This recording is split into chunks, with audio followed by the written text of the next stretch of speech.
మంచి పాట. అరే వాల్యూమ్ బెటరా.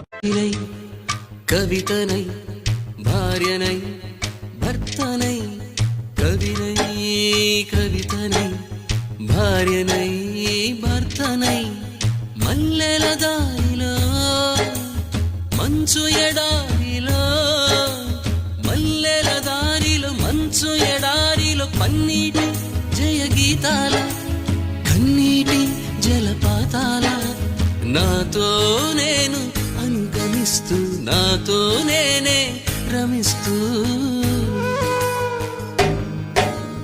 ఒంటరినై అనవరతం కంటున్నాను నిరంతరం కలల్ని కథల్ని మాటల్ని పాటల్ని రంగుల్ని రంగవల్లుల్ని కావ్య కన్యల్ని ఆడపిల్లల్ని జగమంత కుటుంబం నాది ఏకాకి